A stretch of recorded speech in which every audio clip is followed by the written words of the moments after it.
Hadin kajing toket kabala bun menai ba kamju uru kajing pen absirib kajing tuat ba kajing yan. Swat na keleng ki benta jong ka Srok National Highway 6 Sapor River District ki pulit jokan nongpo menta ka sngi ki layoban kam ya ki sangot ki brio ki wajundol ti hakabaluti ki truck ki baya na kan diga surak.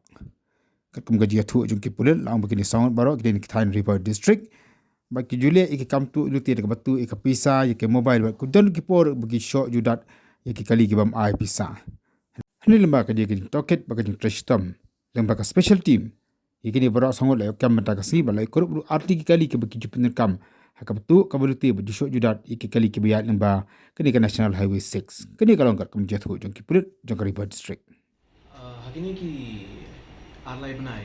ki la bun bagini ki complaints bangiyo kamtam ni ki driver ba nya men ki pick up ni ki truck ni ki bagi don ki brio ki bawan bangiyon ki ba le robbery ki wan ki pensang kali kemajong ki show kita nang tu pada bagi tu ki mobile ka bisa te halor kata ka district kala sumkhia ikani nang ta ni la man ki station ni la pha ba kin le ba mobile patrolling te menen kami ka jia kumta hi hang ni hajan shan bangla kadon goi ka pick up ka ba wan asam kede ka bakit dok ha ka ba mani samarga te driver pha sange ki wan ar kali ki pensange ka pick up nang ta ki yo ban assault yo ban show ki driver baru handiman nang ki yo ban tu ka bisa ki mobile phone yo ki kita mesti pi mobile patrolling ki alert ki apa staff apa nang PS nang ki like special team ni ya patrolling baru kan nang ni yo ban detain ka koi ka kali hang ni hajan paham si te hang tu udan we accuse kimot ban pet we accuse sang tu hiu syabat kerja ngudi ki tangsang tu badan lang bat tau Mustafa Lindo yo ban pet te ya be ki polis te kumba adin stengin tai ki yo ban kem yu uli pet ajan ka garaj yo ban kem te kumta ro sapla badan sa armut badan lang te kita armut ki kerteng ki Krishan Bor Marwen berusia muajiri di kita army yo ban kem Tuniu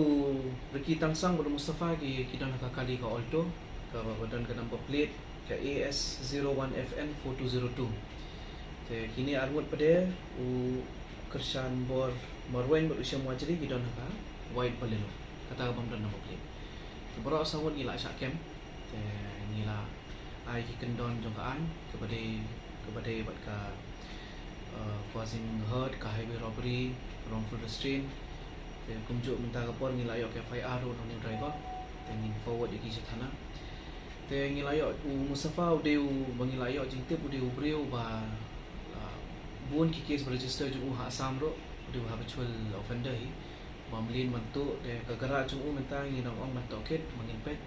ki bun ha ki bike ki kali Assam di bani yo i ha to garage te ngin dalayo ka custody ju ngin sa pet ban le ba ka search tinggi suspek bagi lah benda bagi ni kali di batu nak asam nang tu pada bagi si imat ki syaira ini kali sa Bangladesh te kata bro ka jing toket kan sawan bahas kemar te menta te kita mutahi bang ni la register ke FIR ki tenang ni pada ingin layo ka custody kan saya ka jing toket